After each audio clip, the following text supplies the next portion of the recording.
Broker बोले खास पेशकश हमारी, बाजार के उतार चढ़ाव, सुबह धुआंधार फिर अब ऊपर से नीचे फिसलता हुआ। इस तरह के एक्सपायरी के दिन वाले वोलेटाइल बाजार के अंदर क्या स्ट्रेटजी होनी चाहिए, क्या प्लानिंग होनी चाहिए, ब्रोकर क्या कह रहे हैं, वो क्या खरीद बेच रहे हैं, एक एक करके उन तमाम शेयरों पर बातचीत करते हैं। हर्ष हमारे साथ जुड़ चुके हैं। हर्ष, आज की पहली कंपनी जी IRB इंफ्रा की बात करते हैं, पहली कंपनी है यहाँ पर। और अगर आप यहाँ पर देखें तो CLSA की रिपोर्ट आउट परफॉर्म की रेटिंग 69 रुपीज़ के टारगेट्स इन्होंने दिए। हालांकि अपने टारगेट्स को इन्होंने घटाया है यहाँ पर, लेकिन अभी फिलहाल के 69 के लक्ष्य हैं। यहाँ पर इन्होंने कहा है कि मुंबई पुणे अगर एक्सप्रेस वे को देखें आप, तो वहाँ पर जो है टोल रेवेन्यू में दबाव देखने को मिला बारिश के वजह से, लेकिन उसके बावजूद जो है परफॉर्मेंस काफ़ी ठीक रही है यहाँ पर। इसके अलावा जो कमाई होती हुई दिखी, दूसरे एसेट्स के जरिए भी कमाई होती हुई दिखी है कंपनी की। कम कंस्ट्रक्शन प्रोजेक्ट्स के चलते यहाँ पर जो है कंपनी ने जो बिडिंग हुई थी उसमें जीते हैं वो काफ़ी कम जीते हैं। इससे जो इंजीनियरिंग प्रोक्योरमेंट कंस्ट्रक्शन सेगमेंट है उसमें दबाव देखने को मिल सकता है यहाँ पे। उसके लिए इन्होंने कटौती करी है यहाँ पर, और इसलिए इन्होंने अपने टारगेट्स भी घटाए हैं। साथ ही इन्होंने कहा है कि जो टोल रोड प्लेटफॉर्म्स हैं यहाँ पर, उसमें कंपटीशन जो लगातार तेज़ी से बढ़ रहा है, लेकिन कंपनी ने अभी भी उसमें बढ़त बनाई हुई है, जो आने वाले क्वार्टर्स में एक बेहतर स्थिति दिखाती है। चलिए ठीक है, ये बात हो गई IRB इंफ्रा को लेकर के। 69 के टारगेट यहाँ पर निकल करके आए हैं। मैम, आपसे शुरू करना चाहेंगे। IRB इंफ्रा कैसा लग रहा है? CLSA की रिपोर्ट 69 के टारगेट से सहमत है? बहुत बड़े टारगेट्स दिया है। एक साल के हिसाब से उतने बड़े टारगेट, एक साल के हिसाब से मतलब उतने बड़े टारगेट मुझे आते हुए नहीं लग रहे। तो थोड़ा बहुत आप एक्सपेक्ट कर सकते हो, लेकिन 55 रुपए तक तो फिलहाल 69 इज काइंड ऑफ 70, तो थोड़ा मुश्किल है। I disagree with it. चलिए ठीक है, कोई बात नहीं। तो यहाँ पर काफ़ी लक्ष्य जो है वो बड़े लग रहे हैं अंबाला जी को। हर्ष, अगली कंपनी कौन सी होगी? जी NBCC की बात कर लेते हैं। यहाँ पर अगली कंपनी है, यहाँ पे न्यूआमा की रिपोर्ट है। खरीदारी की सलाह 139 रुपीज़ के इन्होंने टारगेट दिए हैं। सबसे पहले इन्होंने कहा कि रेवेन्यू जो है एक अच्छा जंप देखने को मिला है यहाँ पे, और जहाँ पे अगर प्रॉफिट आफ्टर टैक्स की बात करें तो वो भी काफ़ी पॉजिटिव है यहाँ पे। इनका कहना है कि जो ऑर्डर बुक है उसमें मजबूती Q3 में भी रही है और आने वाले क्वार्टर्स में भी देखने को मिल सकती है। जो माफ़ कीजिएगा, जो एग्जीक्यूशन है, प्रोजेक्ट एग्जीक्यूशन है, वो बढ़ता हुआ दिख सकता है यहाँ पे।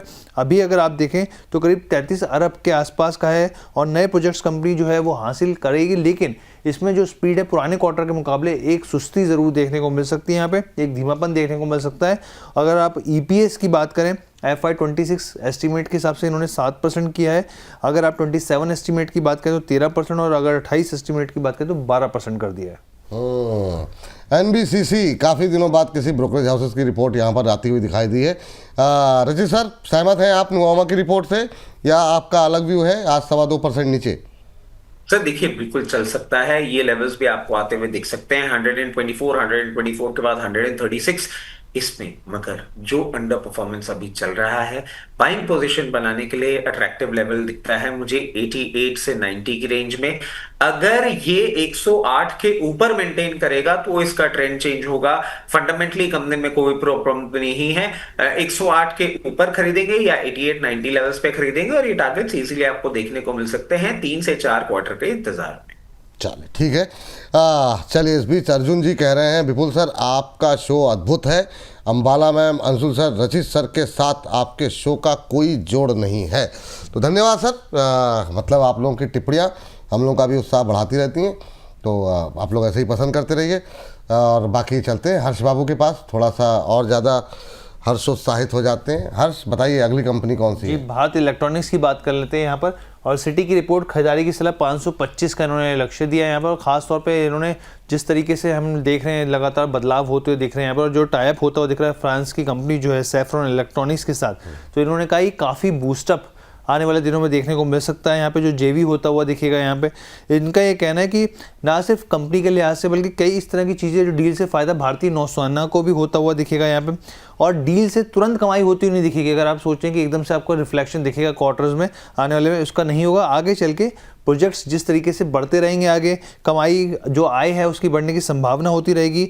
मजबूत ऑर्डर पाइपलाइन है यहाँ पे, और कंपनी के पास 1.7 लाख करोड़ से ज़्यादा की यहाँ पे संभावित ऑर्डर्स हैं अभी फिलहाल के लिए, जो भविष्य में एक मजबूत कमाई का यहाँ पे इंडिकेट दे रहे हैं। अगर डिफेंस इंडियनाइजेशन की बात करें, वहाँ पर लगातार सरकार की तरफ से सपोर्ट मिल रहा है, और टारगेट प्राइस जो उन्होंने बताया है उस हिसाब से अगर आप पी के हिसाब से देखें 27 या FY27 एस्टिमेट के हिसाब से तो 50x पर ट्रेड कर रहा है। क्या बात यहाँ पर BL को लेकर निकल के आ रही। अच्छा, अंबाला मैम के पास इससे पूछें, बहुत लोग नाराज़ हो रहे हैं, जैसे दिलीप जी हैं, JK टायर, कोई ट्रेंड, आप लोग मतलब इसमें बिल्कुल चिंतित मत होइए। ये जो जोड़ी हमारे साथ बैठी हुई है, यही जोड़ी दोपहर 1 बजे हमारे साथ बैठेगी, तो आपके सभी प्रश्नों के उत्तर यही लोग दे देंगे। दोपहर 1 बजे तक का इंतजार कीजिए। अभी हमको सेगमेंट वाइज आगे बढ़ने दीजिए। तो अंबाला मैम, क्या व्यू रहेगा? BL पे हम लोगों ने काफ़ी बात की। ये सिटी की रिपोर्ट 525 के टारगेट, सहमत हैं आप? अंडर टारगेट्स दिए हैं, टारगेट इसमें और बड़े आएंगे। एक साल अगर आप होल्ड करते हैं तो 525 ही नहीं, ये आपको मतलब ओवर बुलिश साउंड नहीं करना चाहती, but that is the possibilities कि ये 600 तक भी दिसंबर 2026 तक हिट कर सकता है। मतलब अपसाइड की पोटेंशियल क्लोज टू 35 से 50% की इसमें है। तो आप इसमें फ्रेश लॉन्ग भी अगर करना चाहते हैं, बार बार आ ही रहा है 420, 435, अभी 445 के आसपास है, फ्रेश लॉन्ग अभी भी कर सकते हैं। Down side extremely limited. यहाँ पर आपको सिर्फ 370 रुपए का स्टॉप लॉस मेंटेन करना है। एडवांस में जो स्ट्रेटेजी आपको यहाँ पर फॉलो करनी है कि 10% के डिस्काउंट पर और ऐड करना। तो अगर आप और एक ही मौका मिलेगा, ज्यादा नहीं मिलने वाला है वो भी। तो जैसे ही वो हो जाए तो आपके लिए 525 से 600 के टारगेट है डाउन द लाइन 1 ईयर, मतलब 8-9 महीने जो भी अपने पास में बचे हुए हैं। सो व्यू से यानी लॉन्ग साइड के व्यू से आई एग्री, बट टारगेट छोटे दिए हैं उस फाइट पर। मेरा टारगेट एक्सपेक्टेशन यहाँ पर थोड़ी ज्यादा है। चलिए ठीक है। इस बीच ट्रेनिंग रेंज आप कह रहे हैं जे बात NBCC मेरे पास 70 के रेट पे 7000 शेयर हैं। जे बात ब्रोकर आज कुछ लाजवाब बोले। तो ये जो है मतलब जो है टिप्पणियाँ दर्शकों की आती रहती हैं। हर साल बड़े मतलब गंभीर मुद्रा में लग रहे हैं। मतलब ऐसा क्या, मतलब किसी दबाव में है? नहीं सर, कोई दबाव नहीं, बिल्कुल भी नहीं, एकदम एंजॉय कर रहा हूँ सर। रिपोर्ट्स पढ़ रहा था तो बहुत सारी रिपोर्ट्स निकल कर आई, तो पढ़ते पढ़ते थोड़ा सा तनाव आ गया आपके चेहरे पे। पढ़ने से तनाव नहीं आया। हाँ जी, रजीत सर कुछ कह रहे हैं? सर एक्चुअली हुआ क्या, आज शो मेरे साथ हो गया था इनका सुबह का ना, तो इनकी रिसर्च की तारीफ कर दी थोड़ी बहुत। अंशुमन सर का जो एक शो आता है शाम को, उसको भी मैं रेगुलरली फॉलो कर रहा हूँ, उसकी भी तारीफ कर दी। तो अब इनको लग रहा है कि ये आदमी तो हर जगह निगाहें गड़ा के बैठा हुआ है, थोड़ी सी रिसर्च मैं अपडेट नहीं करूंगा तो प्रॉब्लम में आऊंगा। वाह वाह, दबाव हर जगह, बाजार हो या व्यक्ति, हर तरफ आपका दबाव कायम कर रहा है।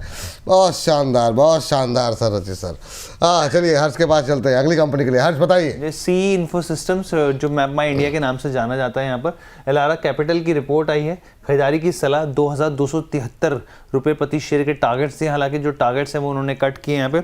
इनका कहना है कि जो नतीजे रहे Q3 के वो कमज़ोर रहे हैं यहाँ पे, और ख़ास तौर पे जो एग्जीक्यूशन में जो देरी होती हुई दिखी उसका असर देखने को मिला। ना एक तो कंपनी की बिक्री नहीं होती हुई दिखी, और जो खर्चे थे फिक्स्ड वो ज़रूर बढ़ते हुए दिखे यहाँ पे, तो उसका इम्पैक्ट मार्जिन्स पर आया यहाँ पे।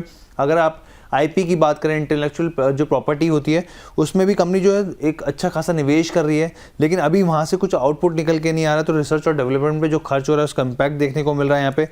प्रॉफिट आफ्टर टैक्स जो है वो काफ़ी कम है यहाँ पे। ऑर्डर बुक जो है इनको काफ़ी पसंद आई है कि ऑर्डर बुक जो स्थिति अच्छी है, लेकिन मैप आधारित जो रेवेन्यू है वो ज़रूर कमज़ोर होता हुआ दिखा है, और इसलिए इन्होंने FY26 से लेकर 28 के बीच में अगर आप रेवेन्यू के अनुमान की बात करें तो 4 से 8% कर दिया है। अगर आप प्रॉफिट आफ्टर टैक्स की बात करें तो वो जो है इन्होंने 10 से 12% तक घटा दिया है, और कहा है कि जो AI जो इंटीग्रेशन पे कंपनी काम कर रही है उसमें और बड़े बदलाव की ज़रूरत है, वरना थोड़ा और दबाव दिख सकता है। चलिए ठीक है। मैप माई इंडिया 2273 के टारगेट इलारा कैपिटल की तरफ से। रचित सर का नंबर है। हाँ रचित सर बताइए, इलारा कैपिटल पे की राय से आप कितने सहमत हैं यहाँ पर मैप माई इंडिया को लेकर के? अच्छा, इसके बारे में बात पहले बहुत हुई सर, कभी इसको चैलेंज करेगा, उसको चैलेंज करेगा, उस तरह की सफलता मिल नहीं पाई। अभी के लिए क्या करना चाहिए? सर इसके लिए एक डिस्क्लोजर भी दे देता हूँ। हमारे हर्ष बाबू जो हैं वो इसके बहुत ज्यादा स्ट्रॉन्ग यूजर हैं, इसको एडवोकेट करते हैं। ये अंदर की बातें आपको कहाँ से पता लग जाती हैं सारी? ये हमारे साथ काम करते हैं, हमको कुछ बताते नहीं, आपको सारी बात बता देते हैं। रात सुबह का शो देखेंगे, उसी में आपको पता लग जाएगा कि बोला था ये बात। बट हाँ सर देखिए, अभी मुझे ये टारगेट्स बहुत रीजनेबल नहीं दिख रहे हैं। जिस तरीके से पूरी पोजीशन बनती हुई दिख रही है, फर्दर अंडर परफॉर्मेंस ही दिख रहा है, और मैं नहीं समझता कि आपको कहीं भी 1040 लेवल्स के पहले कोई सपोर्ट दिखेगा। पूरी रीस्ट्रक्चरिंग रिक्वायर्ड है, बहुत ज्यादा हार्ड वर्क इनपुट है, और गूगल जैसा कंपटीशन मैं नहीं समझता ये बहुत इजीली कर पाएंगे। It's a complete stay away. अगर आपको पोजीशन बनानी भी है, अगर आपको बहुत अच्छा लगता है, करंट सिचुएशन को देखते हुए 1360 के ऊपर ही कोई रिवर्सल आएगा मुझे बिल्कुल भी अच्छा नहीं लग रहा है काउंटर। नहीं अच्छा लग रहा। हर्ष पूरे हो गए सारे जी। अच्छा एक शेर और आ गया है, उसको भी पढ़ लेते हैं जाते जाते कि रोज़मेरी जी का कि तकलीफ़ ये नहीं कि उन्हें कोई और अजीज़ है, तकलीफ़ ये नहीं कि उन्हें कोई और अजीज़ है, दर्द तब हुआ जब हम नज़रअंदाज कर दिए गए। वाह वाह वाह सर नाम से तो रोज मैरी मतलब मेल है सर फीमेल है? सर अब ये कैसे पता लगेगा, मतलब मेरे मन में भी बहुत सारी आशंकाएं चिंताएं हैं कि मतलब है कौन, लेकिन अभी तक हमारे जो टीम है वो पता नहीं लगा पाई कौन है। तो और अगर कोई क्योंकि सारे कमेंट्स जो हैं वो विपुल सर के लिए ही आ रहे हैं, तो ये अगर कोई अंदर का है बाहर का ये भी नहीं पता लग पाया, अभी तक जांच चल रही है इसके लिए। अब इसको लगता है हाई लेवल की जांच बिठानी पड़ेगी। हाँ तो चलिए सेगमेंट को समाप्त करने का वक्त हो गया।